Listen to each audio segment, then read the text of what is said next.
Hey everyone, welcome to my channel. This is Amanda, and I'm Amanda. This is Amanda. This is a vlog of me sharing my unmasking experience after getting an autism and ADHD diagnosis about 2.5 years ago at the age of 42. So today I wanted to just come on here, hopefully make a short video, but y'all know that I am quite verbose. But I'm also going to be putting on some makeup while I talk because I've got my surgery. I've got hysterectomy surgery in 2 days, and I've got a lot that I'm trying to get done to get ready for that surgery. Like I'm like nesting, so I'm trying to do some cleaning. But I also have a hair appointment in a little while to get my hair cut before surgery, and so I'm like, I kind of want to put on makeup. It's funny because here I am already on my first tangent. I've really gotten into makeup as a like a hobby, like a new hobby, like a new hyper focus kind of thing. Because a lot of times, like I don't wear makeup, but I've been wearing it more often because it's been like dopamine kind of fun. And I've always liked wearing makeup to my hairdresser because I feel like she's so cool and trendy, and I always want to like kind of, I guess that was part of masking too, was match her energy and try to be trendy because she was trendy. I don't know, but anyway, so yeah, I've got my hair appointment was originally scheduled on Thursday. And so I had to call her, and I'm like, that's when they could schedule my hysterectomy. So can we move it back?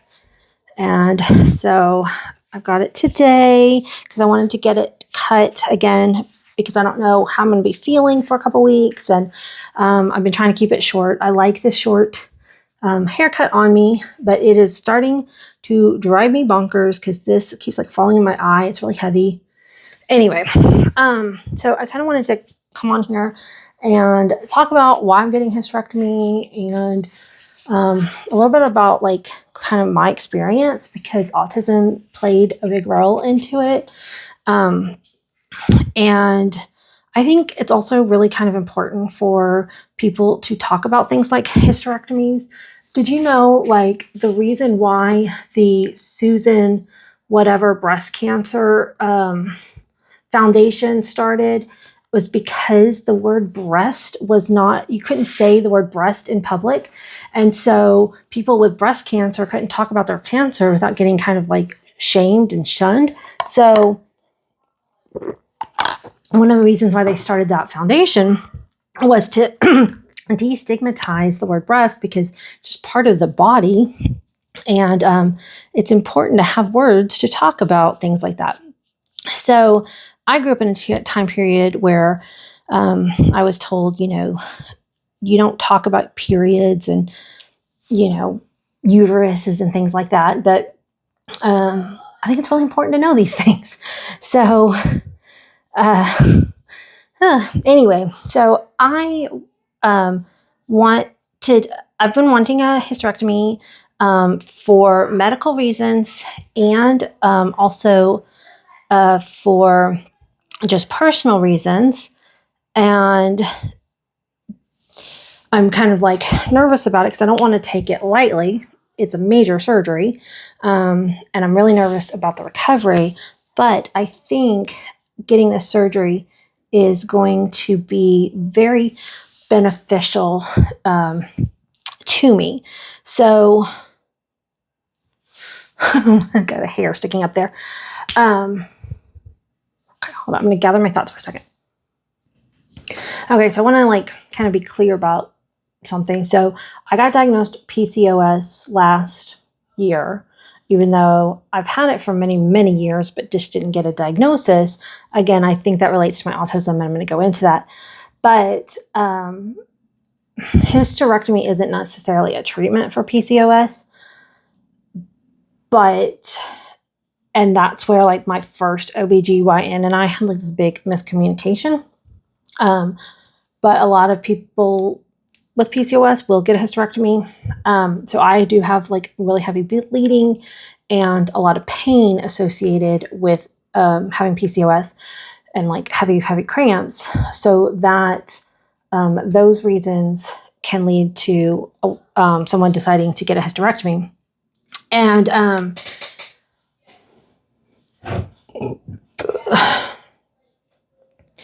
so the first OBGYN I went into, she was incredibly dismissive, did not like her.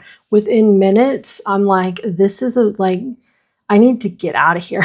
But I kind of went into fight, flight, the nervous system response of fight, flight, fawn, or freeze. I kind of just fawned and just like got through that appointment. But basically oh, there's some red on this from, I didn't clean my brushes.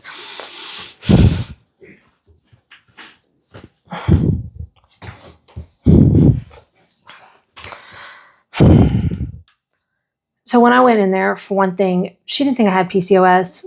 That's like this whole other weird conversation. She thought my doctor misdiagnosed me.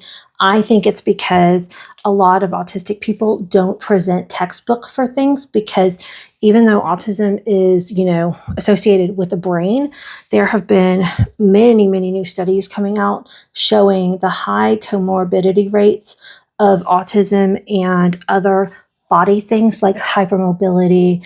And I'm not sure about PCOS, but hypermobility can go all the way from joint pain like I have because I'm hypermobile, all the way to like people having Ehlers-Danlos syndrome with hypermobility, and POTS and IBS, irritable bowel syndrome. So there's a lot of like physical things with the body that have high co-occurring rates with autistic people. And I think a lot of times we don't necessarily present textbook when we have these things. So I think she was expecting like a textbook case of PCOS, and I am not a textbook case. And part of that is because of communication, and part of that is, just presenting a little bit differently.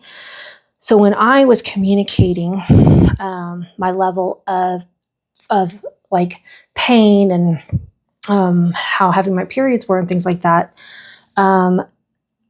she didn't. There was a neurotypical to autistic miscommunication. And she was also very dismissive of just being autistic also. She was like, if you're autistic, I don't think you should have surgery because the recovery would be too hard for you. And I'm like, I've already had foot surgery. Just because I'm autistic doesn't mean I cannot get surgeries. Like that's like, it was so bizarre. But again, she misunderstood me, so maybe I misunderstood her. Basically, she was not the right doctor for me. So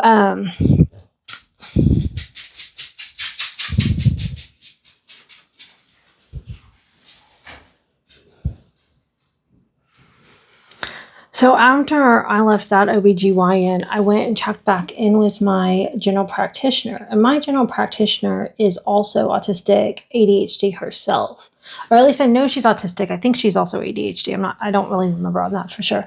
Anyway, and so I was explaining to her my frustration and how like I didn't feel like this doctor was listening to me and all of that. And so she told me something that was pretty brilliant, actually.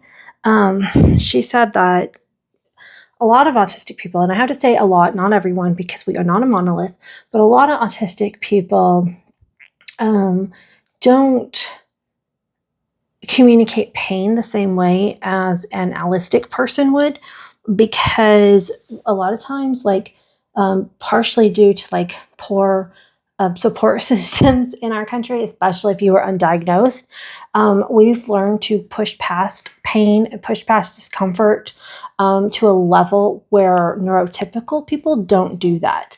So when I was explaining my levels of pain to her, which were high, but because I was still saying that I was doing activities, she said that the pain wasn't high enough. Well, since then, because that appointment was like last fall something, it's gone worse. And now, like the last several months, when I start my period, I actually am at a pain level where it's taken me out. Like I can't even push past it. So, which is typical of PCOS. Like the symptoms get worse. That's one reason why I was finally able to get diagnosed, just because like my symptoms got worse and worse where I couldn't keep pushing past and stuff. So hearing that from my GP and kind of like understanding, like, oh, that makes so much sense. Yeah, because like if I didn't do things when I was in pain, I'd never do anything because I have chronic pain. And I only recently learned that it's not normal to not have pain every single day. I've gone my entire, at least since puberty, maybe even more, in pain every day, like joint pain or some kind of pain. Like today, I'm in massive amounts of pain, but you can't tell it because I've learned to kind of dissociate enough from it and just press on, right? Dissociating is not good, but again, we don't have the supports. If I don't, so, and it gets to a point, like some people with chronic pain get to a point where they literally can't do things. And that's kind of where my periods have gotten. They've gotten so painful that I'm having to cancel plans and stuff like that. So, anyway, when I found a second, OBGYN, to talk to and kind of like explain things now, knowing that neurotypical people have like kind of a different scale and I need to like adjust what I'm experiencing to like a neurotypical scale. That changed everything. And I also, told this doctor I was autistic and she was like so much more, I wouldn't say accommodating, but at least understanding. And so for a lot of people with PCOS, you would either go on a birth control pill to maybe stop your periods or try an IUD. I can't do birth control pills because every single brand I've tried has skyrocketed my blood pressure and I'm already on blood pressure meds. So it's like, that's just a no-go. It's not healthy for my heart. And then the IUD, because I'm autistic, the idea of something like in my uterus floating around, and I've heard so many cases where they, fail or they get lodged wrong. Like I could not handle that mentally. Like it would just, I wouldn't be able to do it. Like it's not an option for me. And she understood that. And so she wrote it up that for the insurance that IUD is not applicable for this patient. So, because that's what, like a lot of times an insurance company is going to want you to do before jumping to hysterectomy, which, makes sense. Like if there's a less invasive way to handle your symptoms, then that is, advisable. But I just know that I literally, cannot do an IUD. I would go just like the anxiety would cause more problems of it being there. And then also I have a family history of hysterectomies in my family. So it's likely that if I don't do it now, I'm going to have to do it in the future anyway. So let's just go ahead and do it because of fibroids and cysts, which I do also have. Just mine aren't. According to the first OBGYN, mine aren't big enough. I don't remember what word she used, but basically they weren't a cause of concern yet to have a hysterectomy. But my second OBGYN was like, but they're there and they are likely to get worse. So yeah, let's handle this now. Because when you can do a surgery when you're younger, better than, if you know you're going to need that surgery when you're older, depending on what it is, obviously. So those are the reasons why I'm getting a hysterectomy, because I have my 2 twins. I'm 45 years old.